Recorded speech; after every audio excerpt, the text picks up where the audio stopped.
नमस्कार मित्रों, मैं Neeraj Saxena, physics faculty. Last lecture में हमने चुंबक से संबंधित परिभाषाएं पढ़ी हैं और उन भौतिक राशियों के मध्य संबंध पढ़ा है ना साहब। अब इसके बाद हमें पदार्थों के चुंबकीय गुण पढ़ना है। तो आज का हमारा टॉपिक होगा पदार्थों के चुंबकीय गुण। क्लियर है ना सर। अब इसमें बात को ध्यान से समझिए, थ्योरेटिकल टॉपिक है। वैज्ञानिक फेराडे ने विभिन्न पदार्थों को चुंबकीय क्षेत्र में रखकर चुंबकीय क्षेत्र आरोपित करने पर पदार्थों के व्यवहारों का अध्ययन किया। चुंबकीय क्षेत्र में रखे जाने पर, यहां पे जोर देने वाली बात यह है कि पदार्थ जो व्यवहार प्रेक्षित कर रहा है वो चुंबकीय क्षेत्र में कर रहा है, चुंबकीय क्षेत्र से परे नहीं कर रहा। तो चुंबकीय क्षेत्र आरोपित करने पर पदार्थों के देखे गए व्यवहारों के आधार पर पदार्थों को तीन भागों में वर्गीकृत किया गया। प्रतिचुंबकीय डायमैग्नेटिज्म, अनुचुंबकीय पैरामैग्नेटिज्म और लोह चुंबकीय फेरोमैग्नेटिज्म है ना। तो ये पदार्थ तीन प्रकार के हैं। अब अपने को दो हिस्सों में बात पढ़नी है। पहले तो प्रतिचुंबकीय पदार्थ, अनुचुंबकीय पदार्थ और लोह चुंबकीय पदार्थों के गुण पढ़ने, ये पहला पार्ट रहेगा। दूसरे पार्ट में इन गुणों के मूलभूत कारण क्या हैं, फिर उसकी व्याख्या करेंगे, है ना। तो सबसे पहले पढ़ते हैं अपन प्रतिचुंबकीय पदार्थ। चुंबकीय पदार्थ है ना। अंग्रेजी में इसे डायमैग्नेटिज्म बोलते हैं, है ना। डायमैग्नेटिक सब्सटेंस है ना, ये अंग्रेजी वर्जन है। अब सब इसमें पहले प्रतिचुंबकत्व किसे कहते हैं या प्रतिचुंबकीय पदार्थ किसे कहते हैं।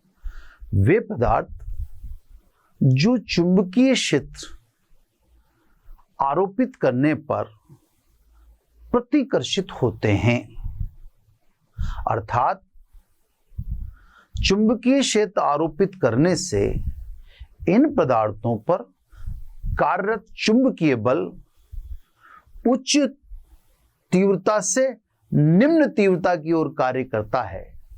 ऐसे पदार्थों को प्रतिचुंबकीय पदार्थ कहते हैं। मतलब कमोबेश बात ये ज्यादा बेटर है कि आप ये ध्यान रखें कि सब जो चुंबकीय क्षेत्र में प्रतिकर्षित होते हैं उन्हें हम प्रतिचुंबकीय पदार्थ कहते हैं।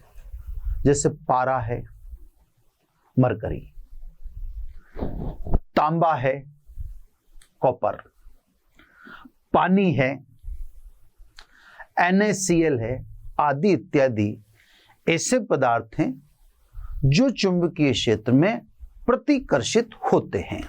ठीक है सब, ऐसे पदार्थों को अपन प्रतिचुंबकीय पदार्थ कहते हैं। अब इनका गुण है ना, तो मैं इस तरह से सेपरेट कर देता हूं क्योंकि मेरे को अनुचुंबकीय भी पढ़ाना है और लोह चुंबक भी पढ़ाना है।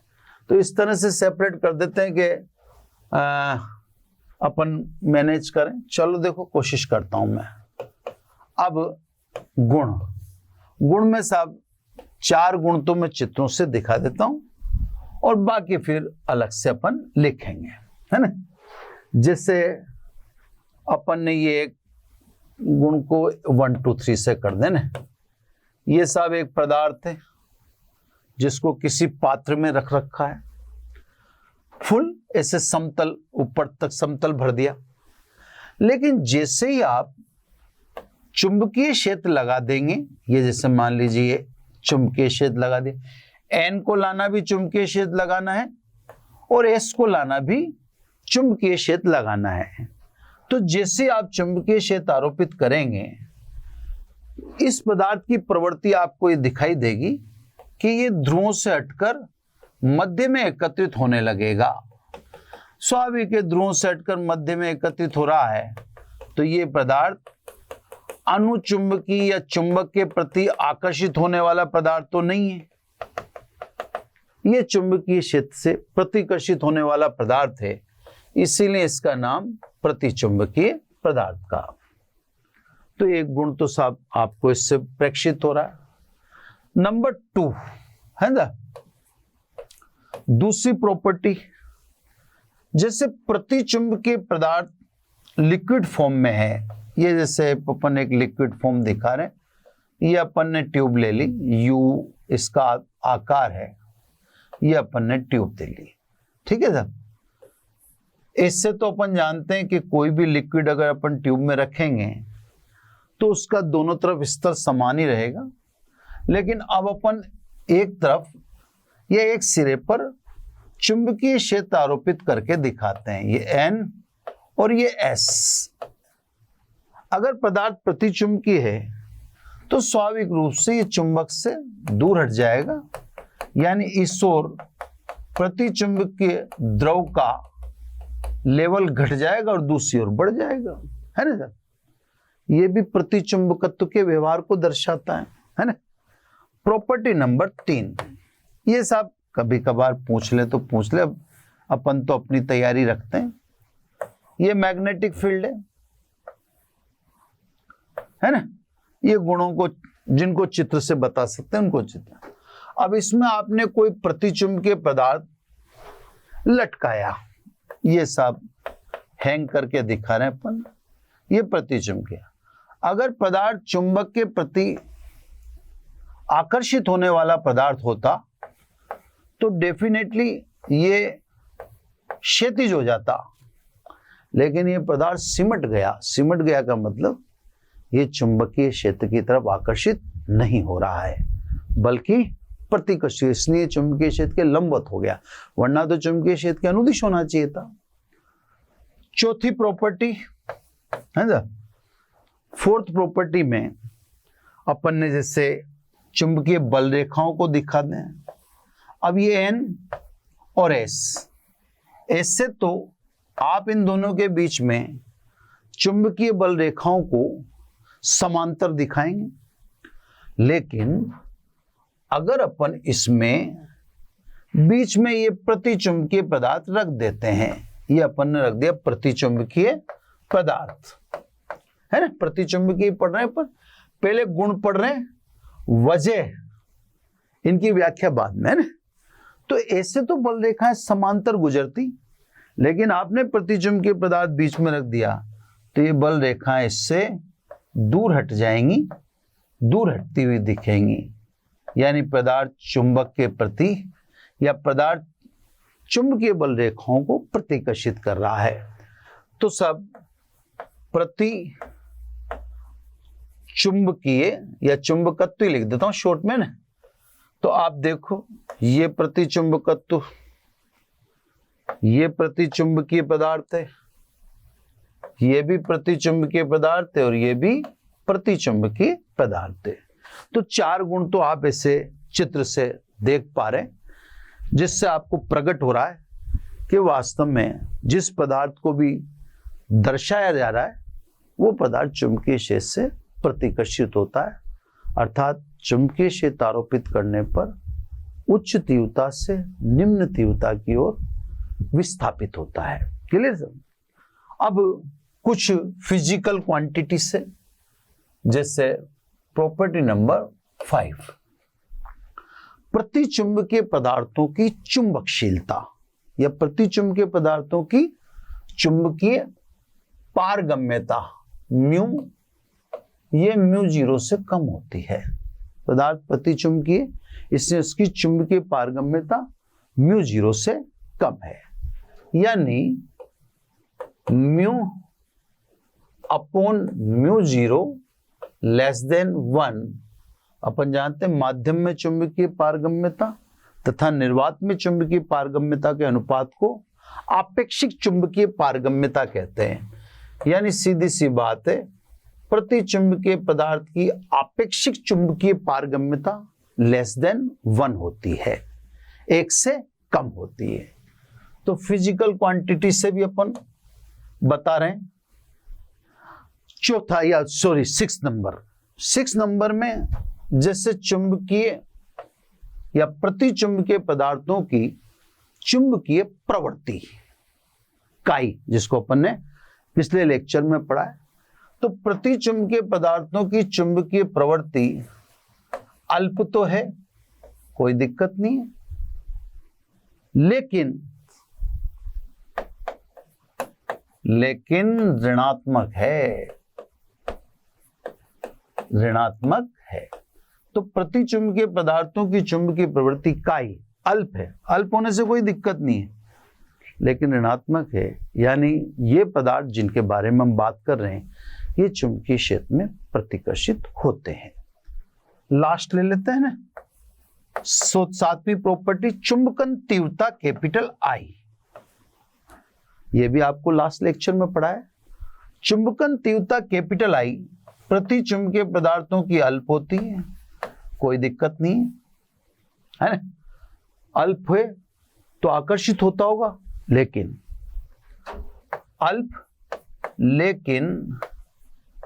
चुंबकन क्षेत्र के विरुद्ध, ठीक है साहब। तो चुंबकीय क्षेत्र या चुंबकन क्षेत्र को सपोर्ट ही नहीं करती, तो चुंबकीय क्षेत्र से या चुंबकीय क्षेत्र से दूर भागने वाली चीज है। तो ये तो सब प्रॉपर्टी होगी। कुछ पदार्थ जो मैंने आपको कहा, तांबा है, पानी है, पानी तांबा, NaCl है, पारा है, 1-2 नाम याद रख लेना, थोड़ा सा और अच्छा इंप्रेशन पड़ता है। ये तो वह सब प्रतिचुंबकीय पदार्थों के गुण से संबंधित बातें, इतने सफिशिएंट। हालांकि अपन 1-2-4 और लिख सकते हैं, लेकिन वो कोई ज्यादा महत्वपूर्ण नहीं है ना। अब सब आ जाओ नंबर 2 यानी बी। अब बी की बात करें, अणु चुंबकीय पदार्थ। अणु चुंबकीय पदार्थ, उसको अंग्रेजी में कहते हैं डायमैग्नेटिक प्रतिचुंबक को, अणु चुंबकियत को कहते हैं पैरामैग्नेटिक। तो हम जिस सब्सटेंस की बात कर रहे हैं, जिन पदार्थों की बात कर रहे हैं, वो पैरामैग्नेटिक है ना। हिंदी में कहें तो अनुचुंबकीय पदार्थ है ना। पहले डेफिनेशन दे देते अपन सिंपल।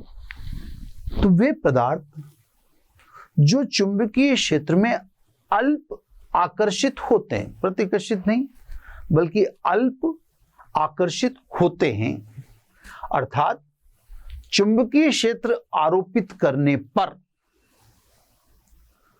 उत्पन्न चुंबकीय बल या उत्पन्न अल्प चुंबकीय बल निम्न से उच्च तीव्रता की ओर कार्य करता है।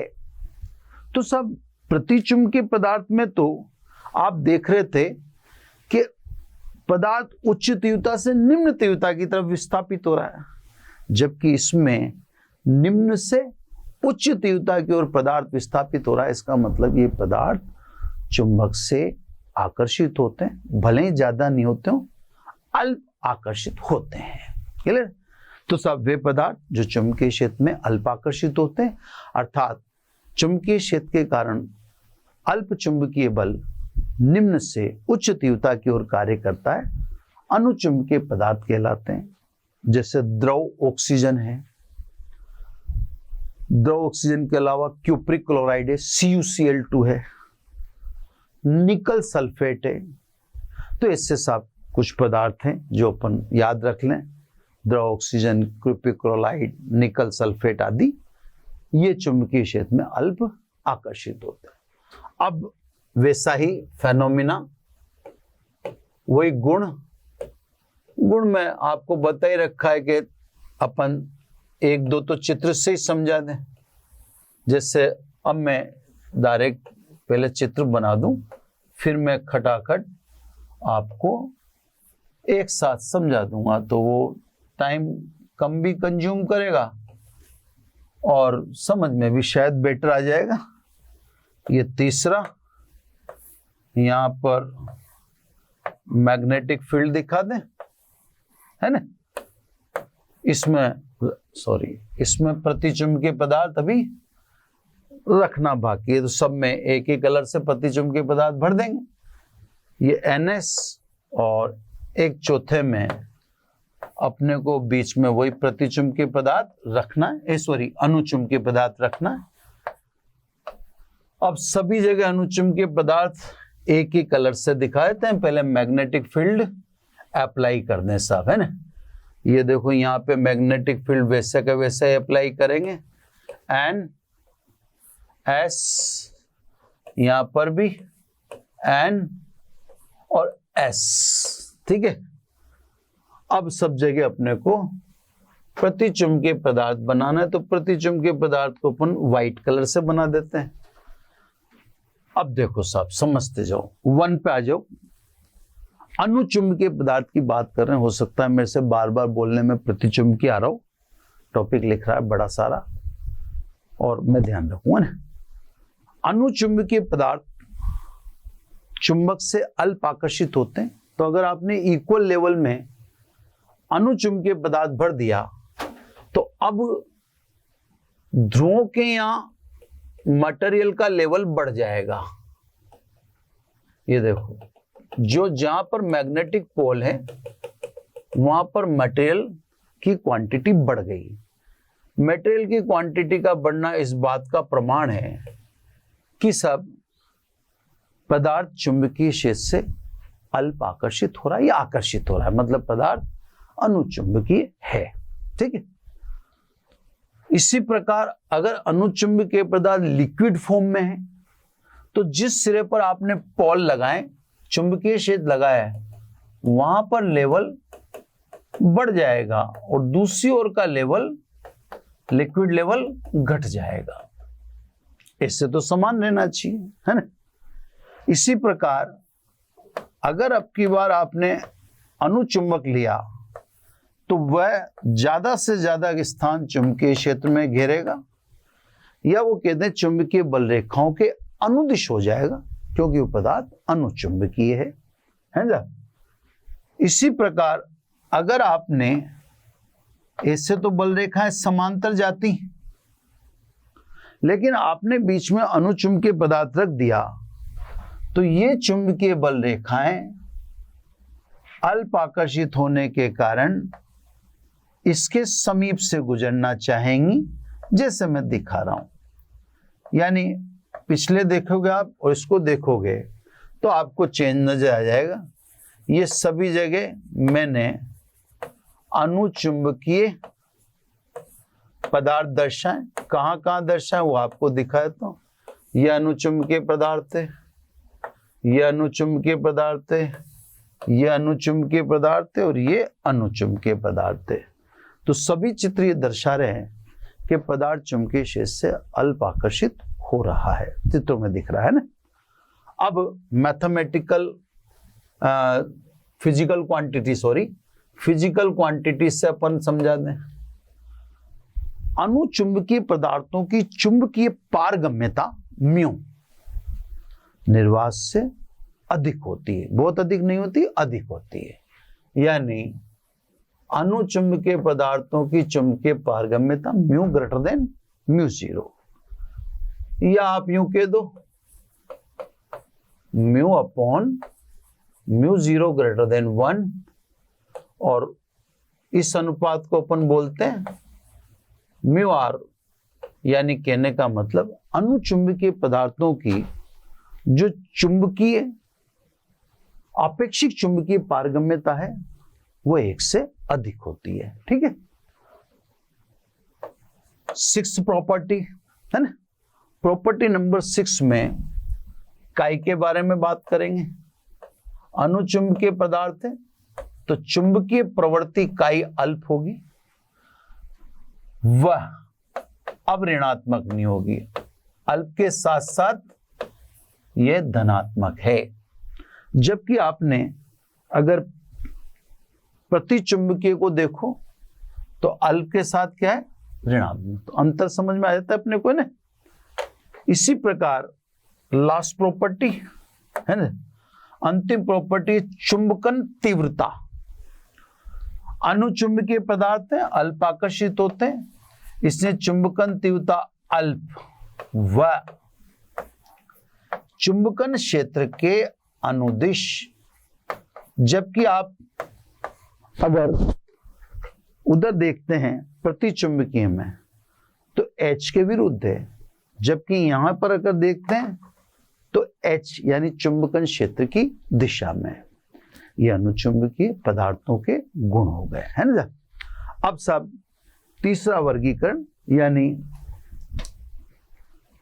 पदार्थों का चुंबकीय गुण के आधार पर, जो चुंबकीय व्यवहार के आधार पर जो 3 वर्गीकरण के, तो लास्ट सी, लोह चुंबकीय, चलो ऐसे लिख देता हूं,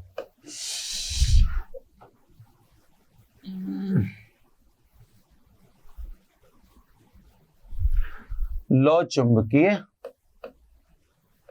पदार्थ, अंग्रेजी में इसे कहते हैं फेरोमैग्नेटिक सब्सटेंस, है ना सर। अब जिन पदार्थों की हम बात कर रहे हैं वह ऐसे पदार्थ हैं जो चुंबकीय क्षेत्र में प्रबल आकर्षित होते हैं, अर्थात चुंबकीय क्षेत्र के कारण इन पदार्थों पर प्रबल चुंबकीय बल निम्न तीव्रता से उच्च तीव्रता की ओर कार्य करता है। ठीक है सर, सिंपल सा बोले अपन तो वे पदार्थ जो चुंबकीय क्षेत्र में प्रबल आकर्षित होते हैं लोह चुंबकीय पदार्थ कहलाते हैं। कौन कौन से हैं साहब? तो कोबाल्ट है, निकल है, Fe3O4 है जिसे अपन मैग्नेटाइट कहते हैं, है ना, फेरिक है, तो सब फेरिक, कोबाल्ट, निकल, Fe3O4 ये सब लोह चुंबकीय पदार्थ हैं। अब बच्चों थोड़ा सा ध्यान से समझना मेरी बात को, ये आपको आगे भी काम में आएगी, है ना। ये बात मैं आपको जो दिखाने जा रहा हूं, अनुचुंबक अल्प आकर्षित करता है या अल्प आकर्षित होता है, लोह चुंबक प्रबल आकर्षित होता है। तो अब अपन चित्रों से कोई चीज समझाने लगेंगे तो गड़बड़ हो जाएगी। चित्र तो वही बनेंगे भाई, आकर्षण के बनेंगे। चित्र में प्रबलता उच्च होना कैसे दर्शाएंगे अपन भाई? लोह चुंबकीय पदार्थ भी आकर्षित होते हैं, अनुचुंबकीय पदार्थ भी आकर्षित होता है। आकर्षण की प्रबलता में लोह चुंबक ज्यादा प्रबल है, या यूं कह दें लोह चुंबकीय पदार्थ की चुंबकीय प्रवृत्ति अनुचुंबक से अधिक है। और अगर मेरी बात ये सुनो तो ये भी बहुत शानदार बात कह रहा हूं मैं, उच्च तीव्रता या उच्च चुंबकीय प्रवृत्ति के अनुचुंबक को लोह चुंबक कहते हैं। यानी अनुचुंबकत्व की तीव्रता उच्च हो जाए तो फिर वह लोह चुंबक में रूपांतरित हो जाता है। तो उच्च तीव्रता का अनुचुंबक लोह चुंबक कहलाता है। अब इस बात को थोड़ा सा मनन करना, मैं एक बार और धीरे से बोलता हूं। उच्च तीव्रता का अनुचुंबकत्व लोह चुंबकत्व कहलाता है। यानी अनुचुंबक की तीव्रता अगर उच्च कर दो तो वह लोह चुंबक है। तो कहने का मतलब अब चित्रों में तो मैं तीव्रता कैसे हाई दिखाऊं, तो अब चित्रों वाली जो प्रॉपर्टी है वो तो लोह चुंबक में भी एक ही रहेगी। इसमें कैसे इंटेंसिटी हाई दिखाएंगे अपन? हाँ, यहां जरूर अपन 5, 6, 7 इनमें दिखा सकते हैं कि सब वास्तव में दोनों में अंतर है। तो मैं केवल लोह चुंबक की जब बात करूंगा तो ये 3 प्रॉपर्टी लिखूंगा, 5, 6, 7। यहां पर आपको अंतर साफ नजर आ जाएगा, देखो आप, है ना। तो 4 तो चित्र वाले, तो 4 को तो अपन कर नहीं पा रहे, 4 तो सेम अनुचुंबक की कॉपी होंगे। ये तो सब वो के वही रहेंगे, इसमें तो कुछ कर पाना संभव रहेगा नहीं। लेकिन प्रॉपर्टी नंबर 5 को देखो आप, लोह चुंबकीय पदार्थ की चुंबकीय तीव्रता या चुंबकीय पारगम्यता म्यू निर्वात की तुलना में बहुत अधिक होती है ना। अब देखो इंटेंसिटी का फर्क आ गया, अगर अपन उसको देखते हैं तो उसमें म्यू ग्रेटर देन म्यू 0, पर लोह चुंबकीय पदार्थ की चुंबकीय पारगम्यता निर्वात की तुलना में उच्च होती है, यानी mu upon mu 0 much greater than 1, यानी आपेक्षिक चुंबकीय पारगम्यता लोह चुंबकीय पदार्थों की ये 1 से बहुत अधिक होती है। अब अंतर आ गया।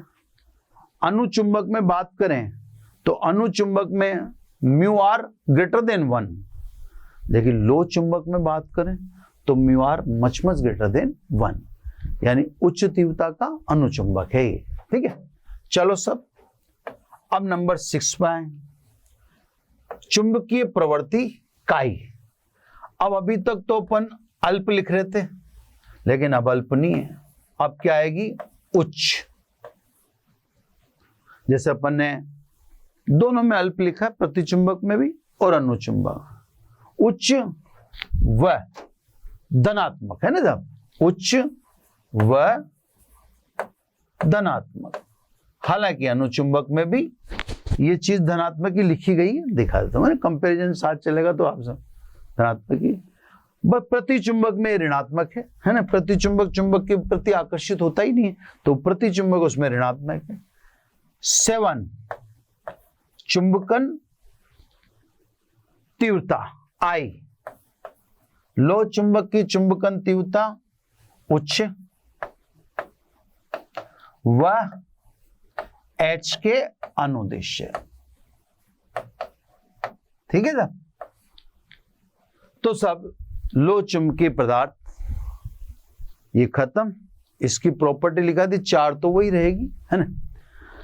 अब सब बात आएगी कि पदार्थ क्यों चुंबकीय क्षेत्र में अल्प आकर्षित होते हैं, प्रतिकर्षित होते हैं या प्रबल आकर्षित होते हैं। तो अब इसकी व्याख्या करेंगे है ना। तो सब अब इलेक्ट्रॉन सिद्धांत द्वारा चुंबकीय व्यवहारों की व्याख्या है ना। अब व्याख्या से पहले एक मैं छोटी सी बात इधर समझा देता हूं, फिर अगले पेज पर व्याख्या करूंगा। हमने ये जान रखा है कि पदार्थ के परमाणु में नाभिक के चारों ओर गति करने वाले इलेक्ट्रॉन धारावाही लूप का निर्माण करते हैं। जहां धारावाही लूप है वहां चुंबकीय क्षेत्र होगा, तो परमाणु का चुंबकीय आघूर्ण हमने निकाल रखा है EV/2। आप देख लेना, ये अपन ने कर रखा है इसी चैप्टर में, पर यह है कि पिछले से पिछला लेक्चर होगा चुंबकीय आघूर्ण वाला है ना। तो सब पदार्थ चुंबकीय क्षेत्र में चुंबकीय व्यवहार दर्शा रहा है, इसका मतलब पदार्थ के परमाणु में कहीं ना कहीं चुंबकत्व तो है। किसी पदार्थ में चुंबक है या नहीं, यह निर्धारित करने वाला कौन होता है? चुंबकीय आघूर्ण कैपिटल M है ना। चुंबकीय आघूर्ण वह भौतिक राशि है जो यह निर्धारित करती है कि पदार्थ चुंबक है या नहीं। अब हमने इसी चैप्टर के दूसरे तीसरे लेक्चर में देखना, दूसरे तीसरे लेक्चर में इलेक्ट्रॉन की कक्षीय गति के कारण चुंबकीय आघूर्ण का कैलकुलेशन कर रखा है। तो इसका मतलब ये तो क्लियर है कि परमाणु के पास चुंबकीय आघूर्ण की संभावना है।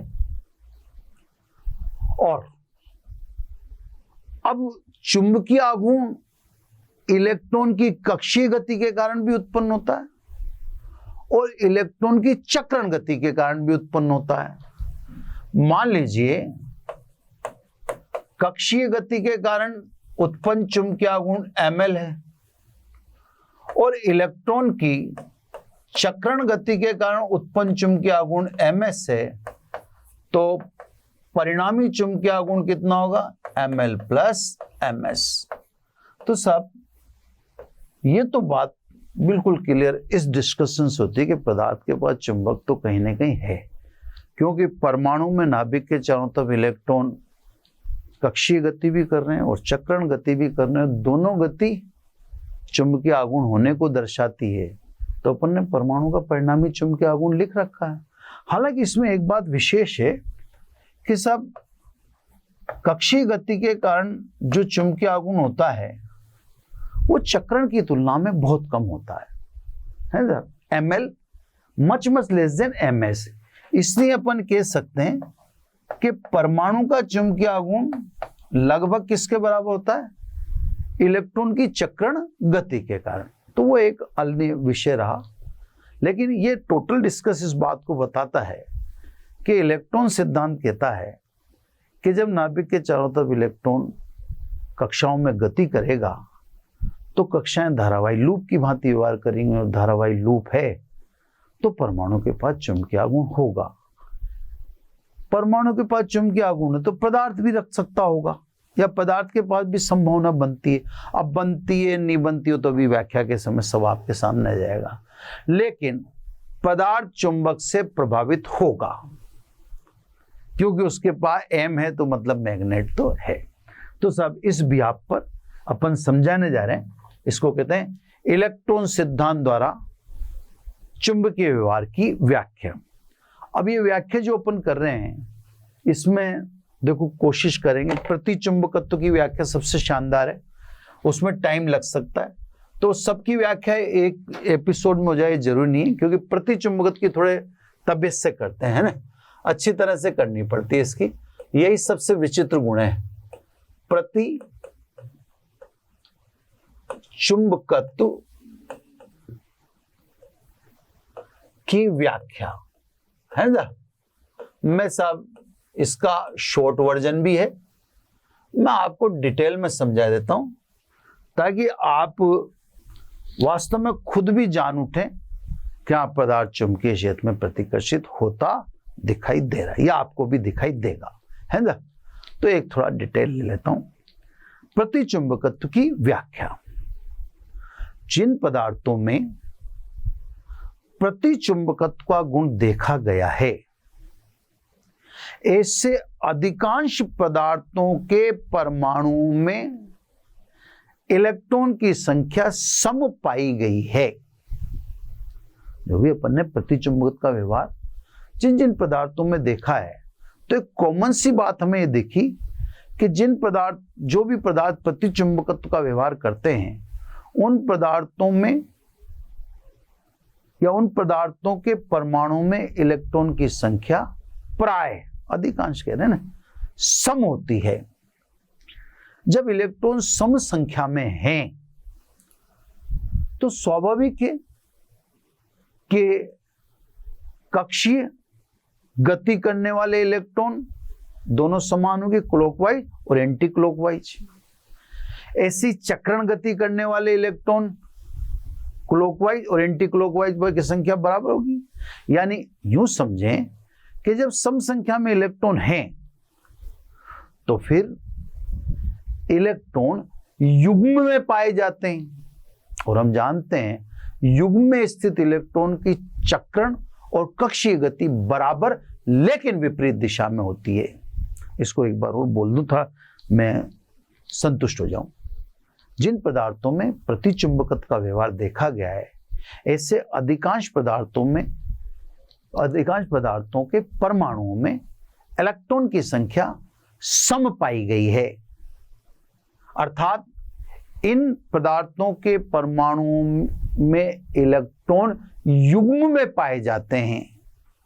हम जानते हैं युग्म में उपस्थित इलेक्ट्रॉन की चक्रण और कक्षीय गति बराबर लेकिन विपरीत दिशा में होती है।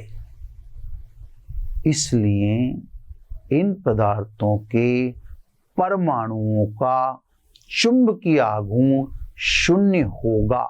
पदार्थों के परमाणुओं का या अणुओं का, बहुत ध्यान से समझना।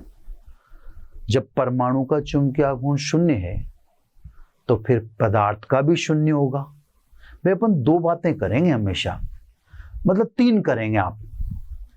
एक तो पहले हम बात करेंगे परमाणु का, तो ये खासियत और में नहीं मिलेगी।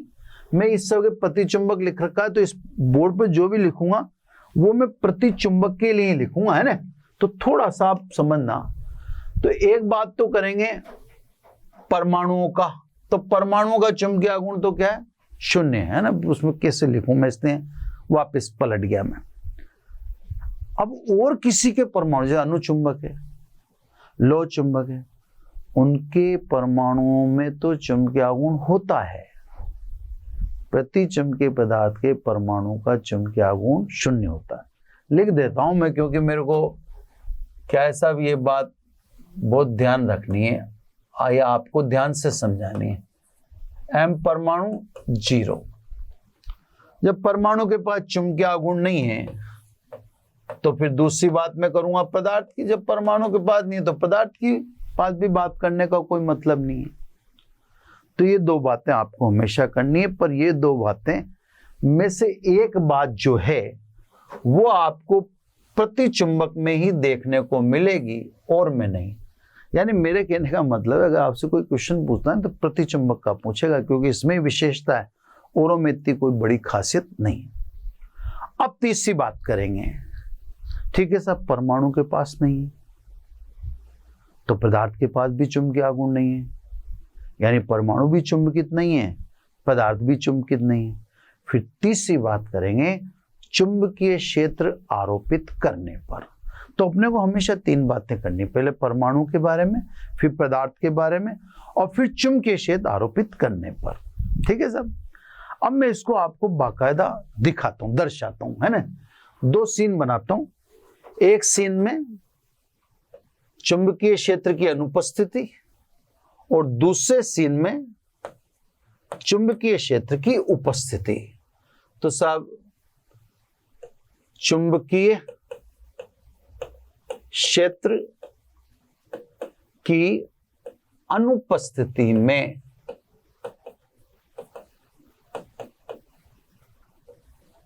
ठीक है साहब,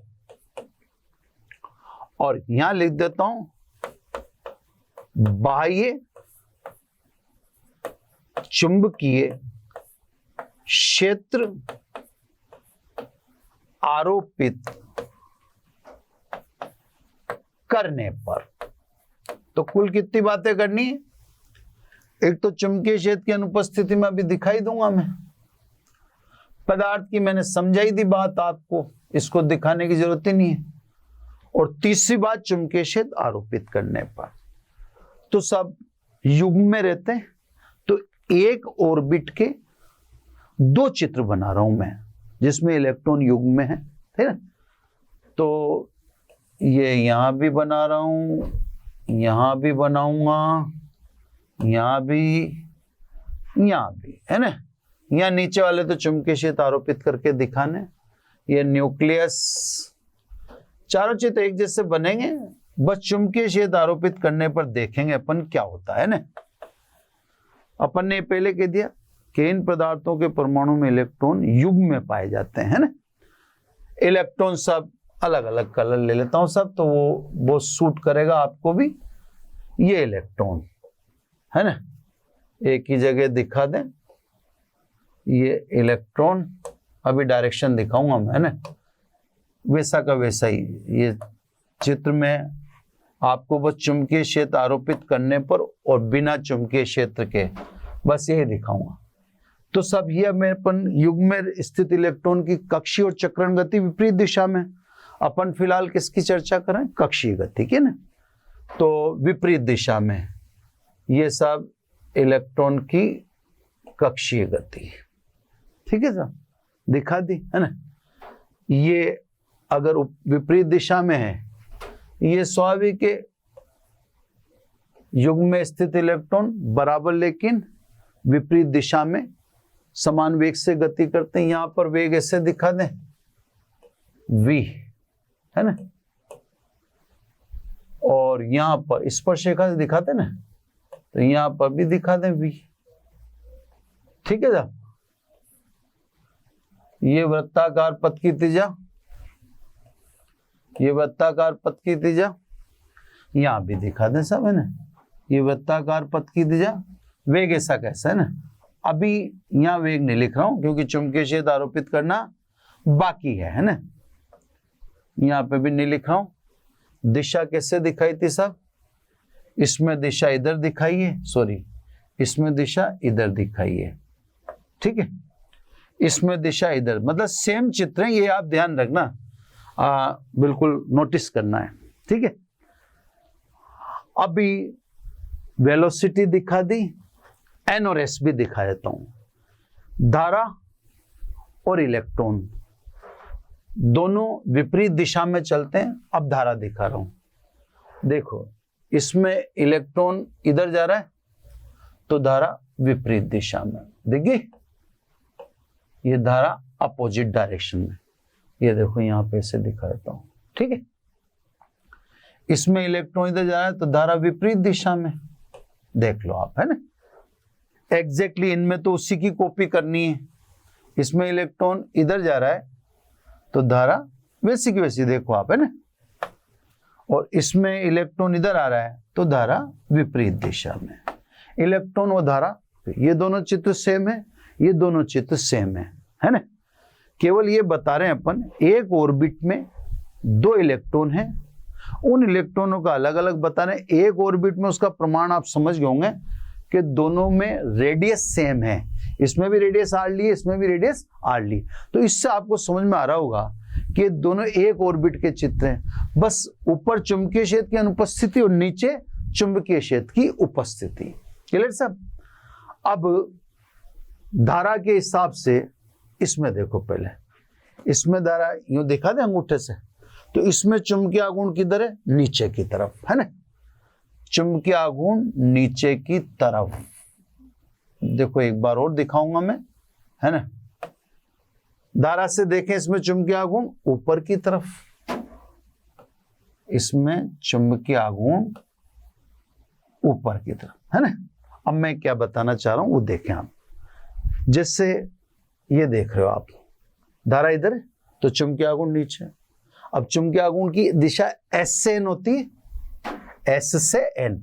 मैं पहले साहब ये एक ही चित्र से बना रहा हूं ना, ये चुंबकीय आघूर्ण ऊपर और इसमें चुंबकीय आघूर्ण नीचे। ये साहब बड़ा स्टडी करना, आपकी किताब में हो सकता है ये चित्र न मिले, पर आप उसको देखना। अब आप मेरी बात को और समझ, थोड़ा सा कठिन लग रहा होगा आपको, लेकिन मैं भी मेहनत कर रहा हूं तो आप भी उसको उसी तरह से देखें ना।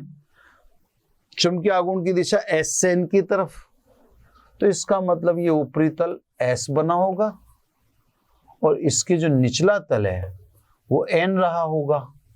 इससे यहाँ नकल ही करनी है मुझे, यहाँ पे तो एस और ये निचला तल एन। यहाँ पर देखें चुंबकीय आघूर्ण ऊपर की तरफ है, चुंबकीय आघूर्ण ऊपर की तरफ है तो फिर नीचे वाला तल एस की तरह व्यवहार करेगा और ऊपर वाला तल एन की तरह, है ना। ये इतनी मेहनत इसलिए की जा रही है कि आपको एकदम के उठोगे क्या प्रतिकर्षित होगा, क्या आकर्षित हो, इसको समझाने के लिए इतनी। तो सब पहले एक बार और, मैं एक ऑर्बिट में युग्म में उपस्थित दो इलेक्ट्रॉन को अलग अलग दिखा रहा हूं। बाकी देखो वेग एक है, त्रिज्या एक है, तो आप समझ होंगे एक ही ऑर्बिट है, वो उनके इलेक्ट्रॉन को अलग अलग। ऊपर वाले चित्र दिखा रहा हूं मैं चुंबकीय क्षेत्र की अनुपस्थिति में है, और नीचे मैं आपको दिखाऊंगा चुंबकीय क्षेत्र आरोपित करने पर, ठीक है साहब। अब मैंने सारी कंप्लीट कर दी, बस मुझे चुंबकीय क्षेत्र आरोपित करना बाकी रह गया है, ठीक है साहब। अब चुंबकीय क्षेत्र आरोपित करने के बाद क्या होना है, कैसे होना है, वो आपको सब दिखाऊं। चलो सब चुंबकीय क्षेत्र नीचे वाले में आरोपित कर दूं, फिर एक साथ में सब समझाऊंगा आपको, है ना। तो नीचे वाले में मैं चुंबकीय क्षेत्र आरोपित कर देता हूं। दोनों में एक ही दिशा में करना पड़ेगा, क्योंकि यार थोड़ा सा चुंबकीय क्षेत्र आरोपित करने पर, ये देखो चुंबकीय क्षेत्र में बनाता हूं व्हाइट से ना, व्हाइट से बनाता हूं, दोनों तरफ एक जैसा बनाना पड़ेगा साहब। ये सब ऐसे बना देते हैं, ये चुंबकीय क्षेत्र तीर भी दिखा दिया, ये ऊपर वाला N और नीचे वाला S। वेरी गुड, बहुत सही हो गया काम। ये चुंबकीय क्षेत्र आरोपित किया, क्योंकि एक ही ऑर्बिट है तो चित्र सब समान। अब साहब मैं आपको सारी चीजें समझाता हूं। पहले परमाणु। अब आप देखो, आपको ये पढ़ाया जा चुका है, मैंने अभी थोड़ी देर पहले भी समझाया था कि कक्षीय गति के कारण या इलेक्ट्रॉन की कक्षीय गति का उत्पन्न चुंबकीय आघूर्ण m बराबर EV/2 है। चलो अब आ जाओ साहब, यहां लिख देता हूं, कक्षीय गति के कारण चुंबकीय आघूर्ण m, यहां लिख दो EV/2 है। अब चलते हैं, पेन चेंज कर लूं और फिर मैं आपको दिखाता हूं। ये मैं लेता हूं सब, ये वाला पेन नहीं लिया मैंने। अब देखो सब, इलेक्ट्रॉन इसमें भी E है ना, V वेलोसिटी सेम है, R सेम है, एक ही ऑर्बिट के हैं, उसमें भी EV/R सेम है, लेकिन इसमें चुंबकीय आघूर्ण कैपिटल M ऊर्ध्वाधर नीचे की तरफ है और उसमें चुंबकीय आघूर्ण कैपिटल M ऊर्ध्वाधर ऊपर की तरफ है। तो चुंबकीय क्षेत्र की अनुपस्थिति में अगर देखें तो सब M परमाणु के दें अपन, है ना, यानी M परमाणु, इसमें सब परिणामी चुंबकीय आघूर्ण क्या हो गया, 0, बराबर है। एक ही ऑर्बिट है, दोनों ई समान, दोनों के वेग बराबर लेकिन विपरीत दिशा में, त्रिज्या दोनों की सेम, तो दोनों के कारण चुंबकीय आघूर्ण सेम है ना। तो इसीलिए अपन ने कहा था कि जहां इलेक्ट्रॉन की संख्या सम होगी वहां इलेक्ट्रॉन युग्म में पाए जाते हैं, और जहां इलेक्ट्रॉन युग्म में पाए जाएंगे तो चुंबकीय आघूर्ण समान लेकिन विपरीत दिशा में होने के कारण उनका परिणामी शून्य होगा, है ना, यानी चुंबकीय आघूर्ण नहीं है। तो स्वाभाविक है अभी परमाणु विचुंबकित है, चुंबक जैसी कोई बात परमाणु में नहीं है। ये केवल प्रतिचुंबक में ही देखोगे आप, और में नहीं होता ऐसा, क्योंकि परमाणु में कोई चुंबक नहीं है, तो फिर परमाणु के पास ही M नहीं है तो पदार्थ के पास तो होगा ही नहीं, तो इसको डिस्कस करना है। अब आ जाओ सब चुंबकीय क्षेत्र आरोपित करने पर।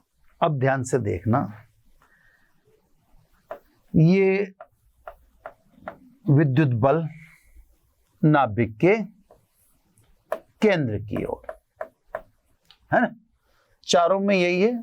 ऐसा बोर का अगर अपन पहला अभिग्रहित देखें तो बोर का पहला अभिग्रहित ही नाभिक के चारों इलेक्ट्रॉन वृत्ताकार पथ में गति के लिए आवश्यक अभिकेंद्रीय बल नाभिक व इलेक्ट्रॉन के मध्य विद्युत बल से प्राप्त होता है। ठीक है, मैंने विद्युत बल दर्शा दिया, तो अभिकेंद्रीय बल देगा ही सी वृत्ताकार पथ के लिए।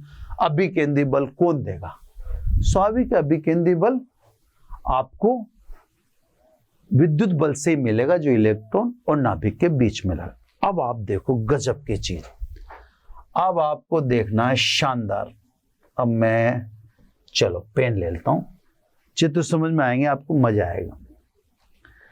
इस चित्र को देखो ध्यान से, ठीक है, इस वाले चित्र को। धारा की दिशा ये मैं इधर दिखाता हूं आपको, नीचे इसमें लाल पेन से अलग से दिखाता हूं, यहाँ पे इस जगह दिखाता हूं, इस जगह ना, और इधर यूं दिखाता हूं थोड़ा सा। वो ये देखो, ये दिखा रखी ना मैंने, वो मैंने नीचे दिखा दी, ये देखो यहाँ भी दिखा रखी है, वही चीज मैंने नीचे दिखा दी है ना। आप उसमें कतई भी चिंता ना करें, ठीक है। अब देखो इसमें देखो चुंबकीय बल किधर लगा, धारा की दिशा में मैंने अंगूठा रख लिया, चुंबकीय क्षेत्र नीचे की ओर है, तो चुंबकीय बल नाभिक के यानी केंद्र के विपरीत लगा। इसमें इलेक्ट्रॉन पर चुंबकीय बल F magnet opposite to electric force यानी विद्युत बल के विपरीत है। अब स्वाभाविक परिणामी बल में कमी हो गई। अभिकेंद्री बल क्या होता है? mv²/r। तो सब जैसे आपने चुंबकीय क्षेत्र लगाया, चुंबकीय क्षेत्र के कारण चुंबकीय बल लगेगा। इस इलेक्ट्रॉन पर चुंबकीय बल विद्युत बल के विरुद्ध है, परिणामी अभिकेंद्री बल के मान में कमी हो गई। अब अभिकेंद्री बल के मान में कमी होगी तो इलेक्ट्रॉन का द्रव्यमान तो कम होने वाला है नहीं, त्रिज्या भी कम नहीं होगी, तो स्वाभाविक है इस इलेक्ट्रॉन के वेग में कमी हो चुकी है। ये बसा इस इलेक्ट्रॉन का वेग मैं लिख देता हूं, है ना, पेन में करूंगा सब, थोड़ा सा मेहनत करनी पड़ेगी। इस इलेक्ट्रॉन का वेग लिख देता हूं मैं v1, और ध्यान रखना ये v से कम हो चुका है। एक बार और समझा देता हूं मैं। चुंबकीय क्षेत्र आरोपित करने से पहले तो चुंबकीय बल की बात करना ही बेकार, उस समय तो विद्युत बल ही था। लेकिन जैसे आपने चुंबकीय क्षेत्र आरोपित किया, ध्यान से देखें, अंगूठे की धारा की दिशा में रख दिया, चुंबकीय क्षेत्र नीचे की तरफ दिखाई दिया, तो अभी ये सॉरी जो चुंबकीय बल लगा ये विद्युत बल के विरुद्ध है। नाभिक केंद्र एक तो उसके विरुद्ध है, ये मैंने विरुद्ध दिखा दिया चुंबकीय बल विद्युत बल के, तो परिणामी अभिकेंद्री बल में कमी आ गई। अभिकेंद्री बल में कमी आने का मतलब क्या है? m और r तो फिक्स हैं, तो v कम हो गया, इस इलेक्ट्रॉन का वेग कम हो गया, और इलेक्ट्रॉन का वेग कम हो गया तो इसके चुंबकीय आघूर्ण में क्या हो चुकी? कमी हो चुकी। अब मेरे पास जगह तो रही नहीं, चुंबकीय आघूर्ण में कमी कहाँ दिखाऊं? चलो इसको मैं एक जगह से दूसरी जगह शिफ्ट करता हूं, थोड़ा सा इसको शिफ्ट करता हूं यहां से ना, और आपको यहां लिख देता हूं, इसमें इसका इलेक्ट्रॉन का वेग घट गया। अब यहां चुंबकीय आघूर्ण में कमी, तो सब चुंबकीय आघूर्ण, इसका तो m था, इसका m नहीं रह सकता, m माइनस डेल्टा m कम हो गया।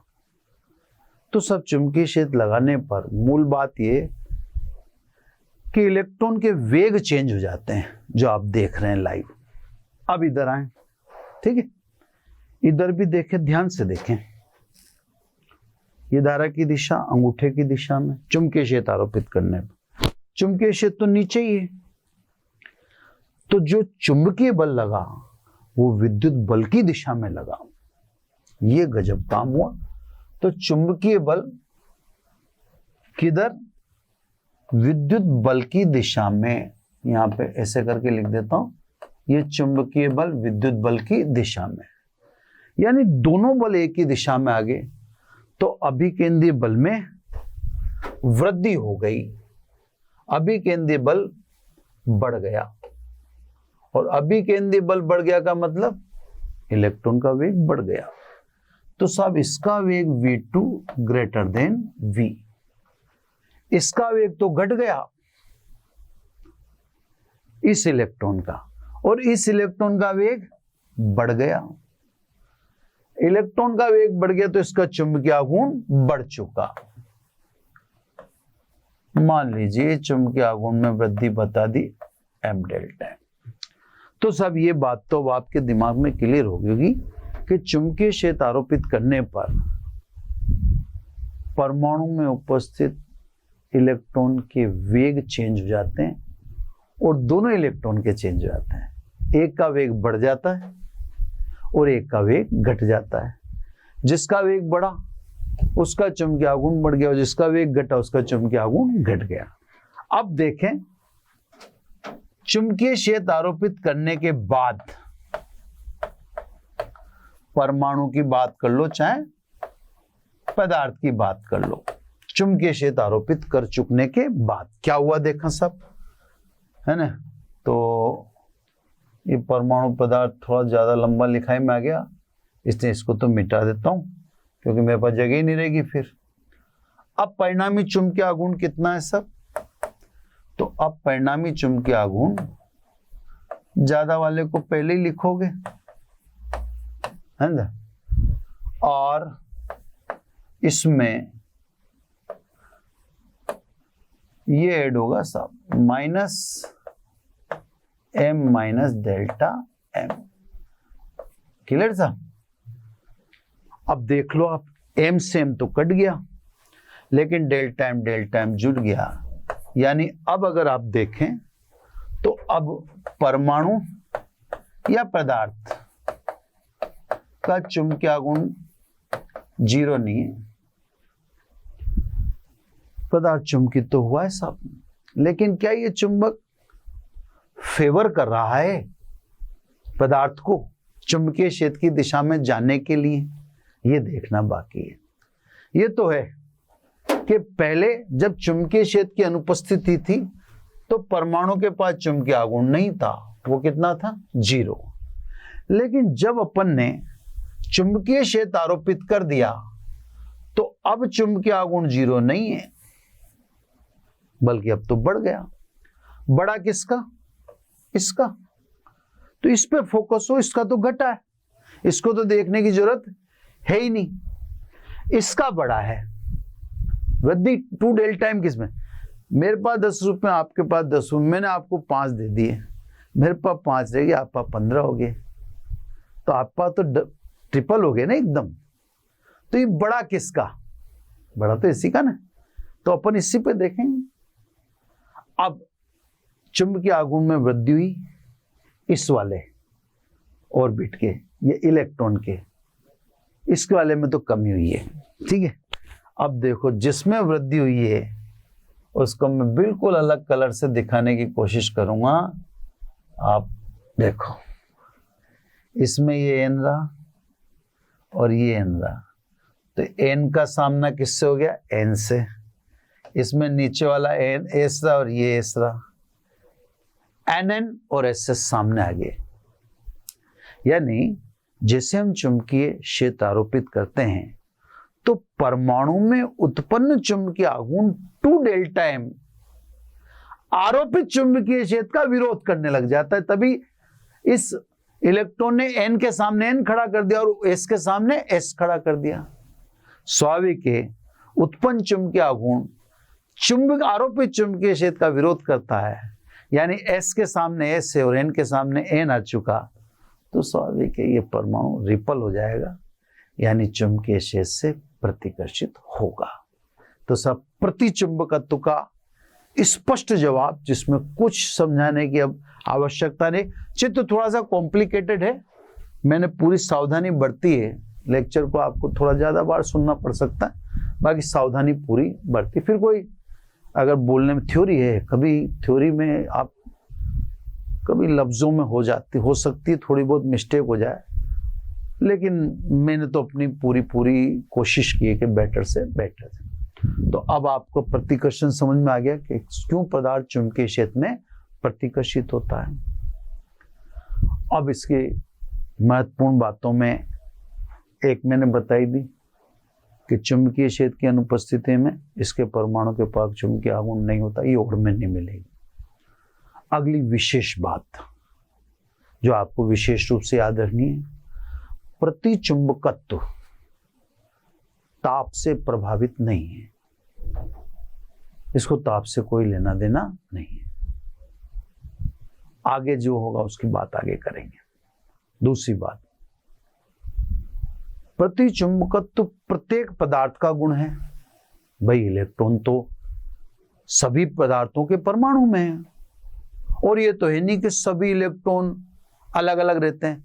तो सभी पदार्थों के परमाणु में इलेक्ट्रॉन युग्म में भी रहते ही हैं। सभी पूर्णतः नहीं रहते होंगे, लेकिन अधिकांश तो युग्म में रहते ही रहते हैं। तो प्रतिचुंबकत्व जहां भी युग्म में इलेक्ट्रॉन होंगे वहां दिखा गया, प्रेक्षित होगा, वो सामने आ रहा है अपने। भाई मना थोड़ी कर सकते हो आप, आपके सामने सारी सिचुएशन खोल के दिखा दी गई है। तो प्रतिचुंबकत्व प्रत्येक पदार्थ का व्यवहार है, गुण है। लेकिन अन्य व्यवहार के हावी हो जाने के कारण या अन्य व्यवहार के प्रभावशाली हो जाने के कारण प्रतिचुंबकत्व होने के बावजूद भी दिखाई नहीं देता। तो प्रतिचुंबकत्व ऐसा मौलिक गुण है जो होता तो सब में है, लेकिन अब जैसे लो चुंबक है उसमें आकर्षण की प्रबलता बहुत अधिक है, अनुचुंबक है उसमें आकर्षण की प्रबलता अल्प है। तो वह प्रतिचुंबकत्व को प्रेक्षित नहीं करते, यानी प्रतिकर्षण को प्रेक्षित नहीं करते। वरना हम जानते हैं युग्म में इलेक्ट्रॉन होते ही होंगे और जहां युग्म में होंगे वहां सिचुएशन होगी। तो इसलिए मैंने कहा प्रतिचुंबकत्व प्रत्येक पदार्थ का गुण है, लेकिन अन्य प्रभाव के प्रभावशाली हो जाने के कारण ये प्रेक्षित नहीं हो पाता। ठीक है ना। एक विशेष बात वापस कहता हूं, प्रतिचुंबकत्व ताप पर निर्भर नहीं करता। तो बच्चों, ये प्रतिचुंबकत्व समाप्त होता है। अभी व्याख्या अनुचुंबकत्व की भी करनी है, लोह चुंबकत्व की कोई करनी है। उनमें इतनी नहीं है, सबसे विशेष व्याख्या इसी की हुआ करती है। फिर थोड़े बहुत टॉपिक और हैं जो अपने को पढ़ने हैं, चैप्टर जल्दी ही क्लोज हो जाएगा ना। तो बस आज इतना ही। थोड़ा सा थ्योरी चैप्टर हैं, कंसंट्रेट होना पड़ता होगा आपको। फिर भी कोई समस्या है तो आप ऐप के जरिए हमसे संवाद स्थापित करें, संपर्क करें, हम आपकी सहायता करेंगे। Thank you very much. आशा करता हूं हमारे टॉप एजुकेटर का यह लेक्चर आपको पसंद आया होगा। अगर पसंद आया है तो वीडियो को लाइक करिए, चैनल को सब्सक्राइब करिए और शेयर भी करिए, क्योंकि ज्ञान बांटने से बढ़ता है और सही बताऊं तो पुण्य भी मिलता है। मुझे सुनने के लिए बहुत बहुत धन्यवाद। Thank you.